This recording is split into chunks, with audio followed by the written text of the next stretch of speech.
Hey guys, welcome or welcome back to my YouTube channel. This is me Anshika this side and I welcome you all to my brand new video.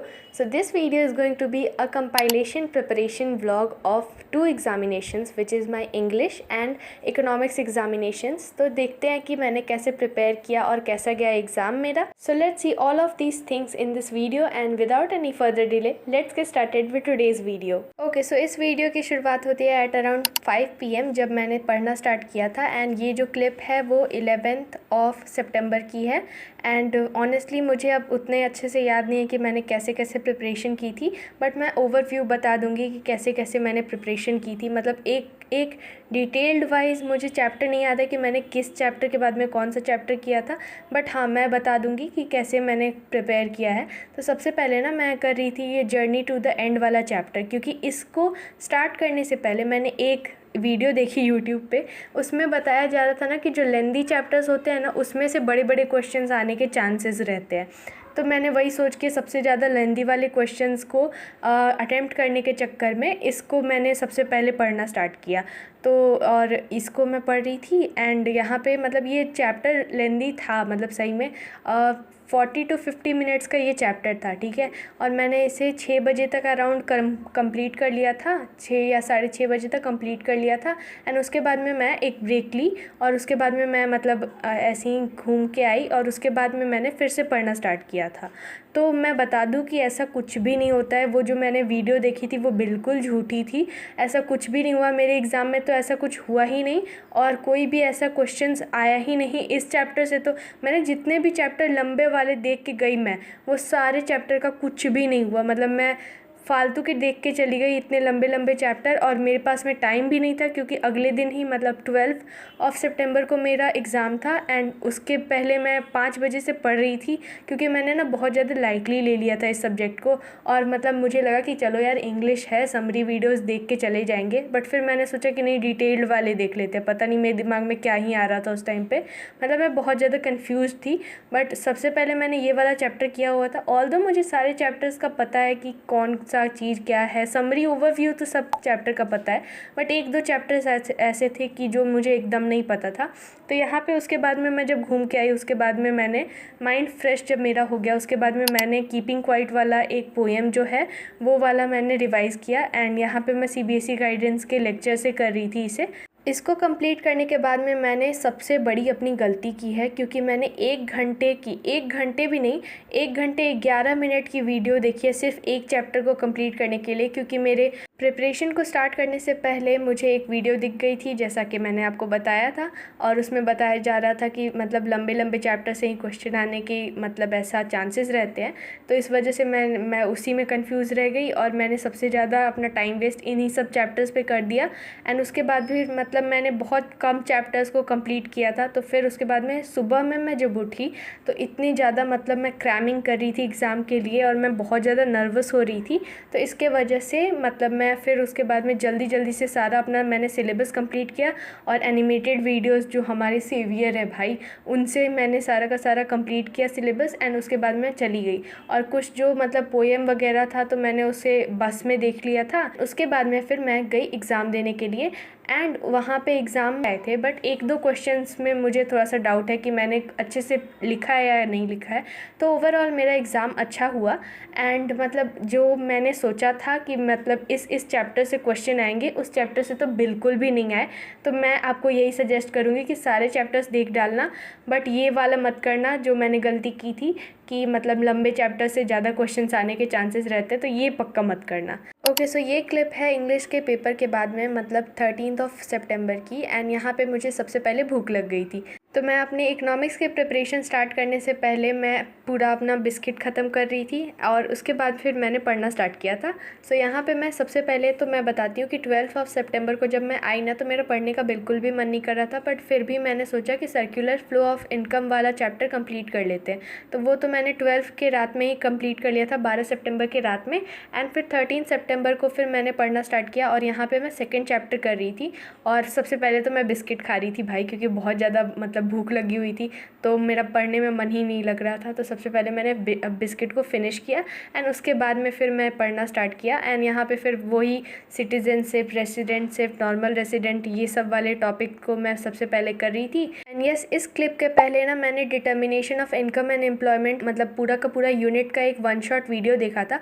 तो मैं उस time पे confuse थी कि एक Tanya ma'am का video था जो कि 5.5 घंटे का था और एक लव सर का वीडियो था जो कि 1.5 घंटे का था। तो मैंने सोचा कि अभी टाइम नहीं है और मतलब एक ओवरव्यू ले लेंगे तो ठीक रहेगा और लास्ट में इंपॉर्टेंट टॉपिक्स के मतलब हम लोग डिटेल्ड वीडियो देख लेंगे। तो सबसे पहले मैंने 1.5 घंटे वाला वो वीडियो कंप्लीट किया था एंड उसके बाद में मैंने ये रिकॉर्ड किया था और उसको मैं पहले ही आपको बता दे रही हूँ, एक छोटा सा कॉन्टेक्स्ट दे रही हूँ क्योंकि मैंने सारे क्लिप्स रिकॉर्ड नहीं किए हैं क्योंकि मैं बहुत ज़्यादा टेंस थी। तो इस वजह से यहाँ पे फिर मैंने 2nd चैप्टर पढ़ना स्टार्ट किया था और उसके बाद फिर मैं चली गई थी थोड़ी देर के लिए बाहर और क्योंकि कुछ काम था। और उसके बाद में मैं जब आई तो फिर मैंने मनी एंड बैंकिंग वाला चैप्टर किया। सबसे पहले तो नेशनल इनकम को कंप्लीट किया एंड उसके बाद में फिर मैंने मनी एंड बैंकिंग वाला चैप्टर किया एंड उसके बाद में फिर determination of income and employment वाला मैंने चैप्टर को कंप्लीट किया। मतलब बेसिकली जो भी मैंने नोट्स बनाए थे ना उसे मैंने रिव्यू किया एंड उसके बाद में जो मुझे इंपॉर्टेंट टॉपिक्स लग रहे थे जैसे कि वो इन्वेस्टमेंट मल्टीप्लायर वाला, तो वो तो मेरे दिमाग के ऊपर से निकल गया था क्योंकि टाइम बहुत कम था। मतलब 11 बज रहे थे रात की और टाइम बहुत कम था, तो मैंने वो वाला टॉपिक छोड़ दिया था। और मतलब एक बेसिक फार्मूला पता था बट मतलब उसको डीपली नहीं मैंने पढ़ा। बट एक टॉपिक था जो कि मुझे लग रहा था कि इसके आने के चांसेस हैं, which was deficient demand and excess demand. तो मैंने उसका एक लेक्चर देखा, मतलब उस पर्टिकुलर टॉपिक का मैंने एक पूरा लेक्चर देखा by Rajat Arora sir and मैं बता रही हूँ उन्होंने बहुत अच्छी तरीके से समझाया, तो वो मुझे एकदम क्लियर हो गया था। अगर आपको भी deficient demand and excess demand वाला टॉपिक करना है तो रजत अरोड़ा सर की वीडियो पक्का देखना। हे गाइस, तो मेरा इकोनॉमिक्स का एग्ज़ाम ख़त्म हो चुका है एंड मैं मस्त आराम से सो के उठी हूँ। अभी कैसा गया एग्ज़ाम मैं उसको बताऊँगी, बट उससे पहले थोड़ा सा मेरा बैक स्टोरी सुन लो, उसके बाद में मैं आपको आराम से बता दूँगी कि कैसा गया एग्ज़ाम और क्या था और क्या क्या हुआ एग्ज़ाम में। सो ओके, सबसे पहले तो मैं कल रात में 12 बजे तक पढ़ रही थी और मैंने मैक्रो इकोनॉमिक्स का पूरा सिलेबस कंप्लीट कर लिया था, ठीक है। और मैंने सोचा था कि मैं सुबह में उठूँगी 4 बजे और 4 बजे उठ के मैं इंडियन इकोनॉमिक्स का सिलेबस कंप्लीट करूँगी। ऑल्दो मैंने उसे पढ़ रखा था बट मतलब वो पुराने कुछ यादें थी दिमाग में कि हाँ ये चैप्टर में ये चीज़ है वो चीज़ है, ऐसे कुछ छोटा मोटा दिमाग में था मेरे। बट फिर मैंने सोचा कि 4 बजे मैं उठूँगी और उसके बाद मैं पढ़ाई करूँगी सुबह में उठ के। बट ऑब्वियसली ऐसा कुछ हो नहीं पाया। मैं सीधे 6:30 बजे उठी हूँ और सीधे मैं स्कूल के लिए भागी हूँ। एंड उसके बीच में जब मैं बस में बैठी हुई थी तो उस टाइम पे मैं पूरा का पूरा प्रिपेयर कर रही थी इंडियन इकोनॉमिक्स के लिए। और मैंने प्रिपरेशन कहाँ से की थी, तो वो जो संदीप गर्ग में पीछे में समरी नोट्स दिए रहते हैं ना, तो मैंने वहाँ से पूरा का पूरा प्रिपेयर किया था। और उसके बाद में मैं जब एग्ज़ाम देने के लिए गई तो मेरा मैक्रो इकोनॉमिक्स वाला पार्ट तो अच्छे से हो गया था। First half was very nice और वो मेरा आराम से हो गया था।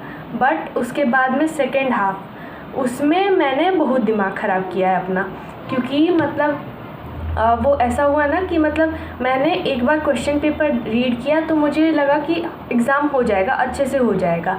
और मैंने कुछ इंडियन इकोनॉमिक्स के भी पॉइंट्स बना के रखे हुए थे दिमाग में कि ये पॉइंट्स लिखने हैं मुझे इन आंसर में। बट उस टाइम पे क्या हुआ, जब मैं इंडियन इकोनॉमिक्स का एग्ज़ाम अटेम्प्ट करने के लिए गई तो MCQ पोर्शन के बाद में जब क्वेश्चन करने वाला पार्ट आया, जब क्वेश्चन आंसर करने वाला पार्ट आया, तो उस टाइम पे जो दूसरे सब्जेक्ट के बच्चे हमारे साथ में बैठे हुए थे उनके जो क्वेश्चन पेपर था उसमें कुछ मिसप्रिंटिंग का इशू हो रखा था।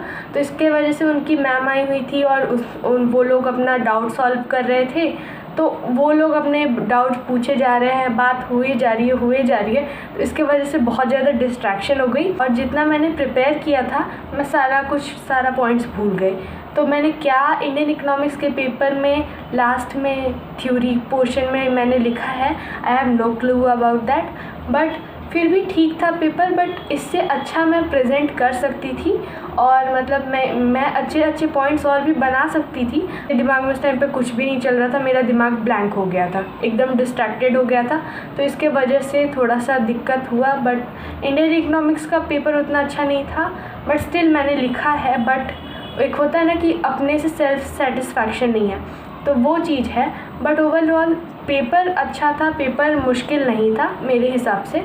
तो पेपर अच्छा था बट थोड़ी सी डिस्ट्रैक्शन हो गई, तो उसके वजह से मैं पॉइंट्स भूल गई, ये बात अलग है। अब चलो, अब हम लोग देखेंगे कि अब हम नेक्स्ट सब्जेक्ट की तैयारी कैसे करते हैं। एंड ऑल्सो सॉरी कि मैं अभी मतलब बहुत ज़्यादा क्लिप्स रिकॉर्ड नहीं कर पाई थी इन दोनों सब्जेक्ट के लिए, इंग्लिश के लिए भी और इकोनॉमिक्स के लिए भी, क्योंकि देखो हर पेपर एक एक दिन के बाद में था, तो इस वजह से बहुत ज़्यादा खुद से नर्वसनेस हो रही थी कि कैसे करूँगी, कैसे सिलेबस कंप्लीट होगा, क्या होगा।